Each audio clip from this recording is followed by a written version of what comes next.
देखिए, ये 2007 यानी 18 साल से चलने वाला गुर्जर आंदोलन, एमबीसी वर्ग का क्रिएट होना, आरक्षण मिलना, 5% ओबीसी से एक सब कैटेगरी बना के राजस्थान सरकार को एमबीसी वर्ग को दिया।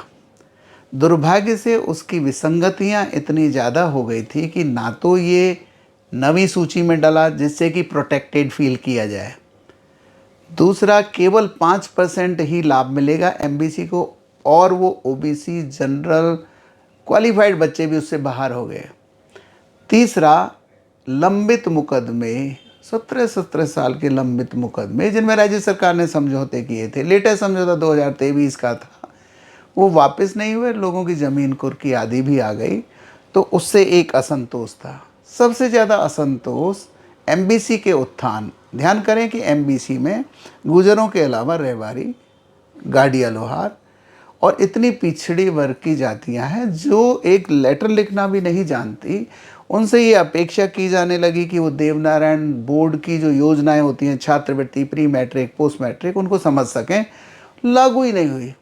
छात्राओं को दी जाने वाली स्कूटियों में पेड़ उग गए। 2 साल से बच्चे बिलबिलाते हुए अपनी छात्रवृत्तियों के लिए घूम रहे थे, वो दे नहीं हुई। बजट 250 करोड़, खर्च 19 लाख रुपए। गुर्जर आरक्षण संघर्ष समिति ने, जिसके अध्यक्ष श्री विजय वैसला हैं, उसने एक कॉल दिया कि हम 8 जून को पीलूपुरा, बयाना, वहाँ पर एक महापंचायत करेंगे। सरकार को इन विसंगतियों को आज से 10 दिन पहले लिख के दिया गया कि या तो हमारा ये सुधार किया जाए, अदरवाइज इस महापंचायत के बाद आंदोलन की भी घोषणा हो सकती है। धन्यवाद है कि सरकार ने इसको गंभीरता से लिया। हमारे गृह राज्य मंत्री श्री जवाहर सिंह बेढ़म जी लगातार 3 दिन से वार्ता में रहे और 8 जून के दिन सरकार ने द्वारा कलेक्टर करौली अपनी मंशा से अवगत कराया, जिसमें 5 बातें उन्होंने कही। बिंदु तो 7 हैं लेकिन वो लगभग उसी में सिमट के आ जाते हैं।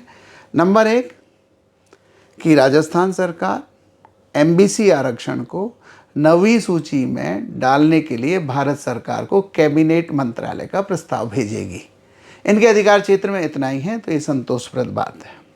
नंबर 2, देवनारायण बोर्ड की विसंगतियों को दूर करने के लिए बोर्ड की नियमित बैठक होगी, मासिक तौर पर होगी, और जो जो छात्रवृत्ति, स्कूटी आदि आदि योजनाओं में विसंगतियां हो रही हैं, गुरुकुल स्कूलों में हो रही हैं, उसको रिव्यू किया जाएगा और इस रिव्यू में समिति के भी लोगों को सम्मिलित किया जाएगा।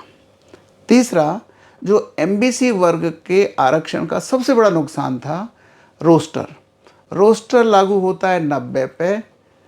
अगर मैं आपसे कहूं कि 100 नौकरियां हैं, तो अगर वो 100 होंगी तो तब जाके 90वें नंबर पर एमबीसी को मिलेगा। 500 नौकरियों में से कायदे से 5% के हिसाब से 25 मिलनी चाहिए, लेकिन इस रोस्टर के कारण और राजस्थान सरकार के द्वारा नौकरियों को जिला स्तर, तहसील स्तर, गांव स्तर पर बांट देने के कारण ऊँट के मुंह में जीरा आता था। यानी 1 लाख नौकरियों में 5000 होनी चाहिए, पर 250 और 1000 भी नहीं मिल पा रही थी। सरकार ने इस बात को माना कि हाँ, इस रोस्टर की दिक्कत ना केवल एमबीसी वर्ग को है बल्कि एससी, एसटी और दूसरों में भी है। तो उन्होंने एक मंत्रिमंडलीय समिति बनाकर इस पर विसंगतियों पर विचार करने का आश्वासन दिया, लिखित में दिया, और ये भी कहा कि मंत्रिमंडलीय कमेटी जो हमारी लंबित नौकरियां पिछले 4-4 साल से पड़ी हुई हैं, चाहे वो रीट की 372 हो, रीट की 233 हो, सुप्रीम कोर्ट से द्वारा दी हुई 1252 नौकरियां जिनमें स्थायीकरण का सवाल है और वो बच्चे कॉन्ट्रैक्चुअल नौकरियां जैसे कर रहे हैं, पिछले 4 साल से कर रहे हैं, नर्सिंग कर्मियों की नौकरियां हों, पशुपालकों की नौकरियां हों या जुडिशरी की नौकरियां हों, जहां पर 20 पदों पर अभी भी कोर्ट केस चल रहा है, ऐसी समस्त नौकरियों को बिंदुवार बात करने के लिए मंत्रिमंडलीय समिति बैठक करेगी और इनका निराकरण अगले 2 महीनों में करके देगी। वो गंभीरतापूर्वक है। ऐसा ये पत्र कलेक्टर के मार्फत उन्होंने महापंचायत में पहुंचाया। तो इसमें समाज कितना संतुष्ट है और अब इसमें क्या ब्रेक दिया गया है? समाज और समिति के अध्यक्ष के मार्फत समाज से पूछा गया कि आप संतुष्ट हैं क्या, और उसके बाद में महापंचायत स्थगित कर दी गई। लेकिन जो बच्चे 4-4 साल से पीड़ित हैं, जो इस फैसले से संतुष्ट नहीं हो पाए तो उन्होंने रेलवे ट्रैक जाम भी किया, उन्होंने इस फैसले का विरोध भी किया। सौभाग्य से स्थानीय हमारे सभी समिति के सदस्यों, बुजुर्गों ने, प्रशासन के लोगों ने उन बच्चों को ये समझाइश की कि आप नौकरी के एप्लीकेंट हैं और अभी जब हमारे मन माफिक इस तरह की योजना सरकार ने भेजी है तो 17 साल निकल गए, 60 दिन और सही, जो बाल है वो सामने आ जाएंगे। तो बच्चे मान भी गए और उम्मीद है कि अगले 60 दिन में राजस्थान सरकार अपने किए हुए वायदे पर खरी उतरेगी। तो इसमें समाज का जो अब अगला रुख है, आगे के लिए कोई पंचायत वगैरह बुलाने का कोई फैसला लिया गया है कि 60 दिनों में क्या इसका इम्प्रूवमेंट होता है, उसके बाद क्या अगला कदम रहेगा? निश्चित रूप से समाज तो अपनी अपेक्षाएं पूरी हो जाएं यही चाहता है। आंदोलन का कोई शौक नहीं है। 17 साल 18 साल कोई कम नहीं होते हैं।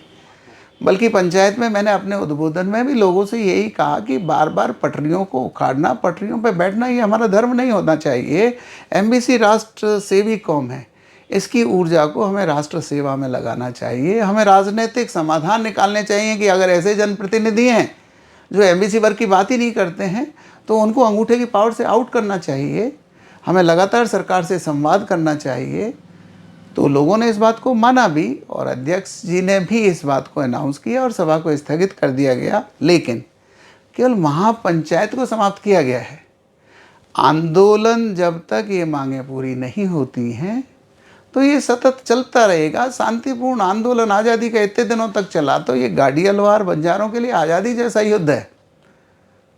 तो वो भविष्य में भी अगर मांगें पूरी नहीं करती है, 60 दिन अगर ऐसे लगते हैं कि 60 साल में भी हमारी मांगें पूरी नहीं होंगी तो हम तैयार हैं, आंदोलन होगा।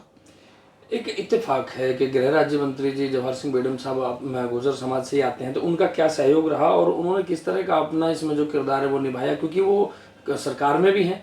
जैसा कि किसी भी समाज का, कम्युनिटी का अगर व्यक्ति सरकार में हो तो उसका कहीं ना कहीं एक संतुष्टि होती है कि आपकी बात को बहुत मजबूती से रखा जाएगा। तो उनका किस तरह का प्रयास रहा? नहीं, बेशक उनका प्रयास बहुत अच्छा रहा। पहले लोग वार्ताओं के लिए जयपुर जाया करते थे। यहाँ राजस्थान सरकार का वो मंत्री जो कि पहले समिति के सदस्य भी थे, वो खुद चल के 3 दिन से वार्ताएं कर रहे थे। उन्होंने एक सकारात्मक माहौल बनाया, हमारी बातों को सरकार के पास तक पहुँचाया। लेकिन मैं पूछना चाहता हूँ कि राजस्थान सरकार एक बड़ी यूनिट है। समाज कल्याण विभाग का मंत्री होता, डीओपी का मंत्री होता कि ये विसंगतियाँ क्यों होती हैं तो बात और भी अच्छी होती। तो सरकार ने अपनी बात में सुधार किया है और अब ये 3 मंत्रियों की जो उप समिति बनेगी, ये निर्णय और भी अच्छा है। जातीय मामला नहीं था, ये केवल गुर्जरों का मामला नहीं था। इसमें गुर्जर, गाड़िया लोहार, बंजारे, रेवारी, इतने समाज हैं। तो एक समाज के मंत्री से ही निपटवाया जा सके, ये थोड़ा पॉसिबल भी नहीं है और ऐसा होना भी नहीं चाहिए। मतलब इसमें एमबीसी में जो भी आती है, जो भी कम्युनिटीज़ हैं, उन सबके हित की बात है। ये उन सब के हित की बात है। ये उन गाड़ी अलवारों की हित की बात है जो लड़े थे महाराणा प्रताप के साथ और अभी तक अपने स्टेटस के लिए तरस रहे हैं। राजस्थान सरकार का नारा भी था कि सबका विकास, सबका साथ। तो हम उम्मीद करते हैं कि 60 दिन के अंदर वो ऐसा करके दिखाएंगे। अभी पिछले 17 महीने में नहीं दिखा था, इसलिए महापंचायत करनी पड़ी।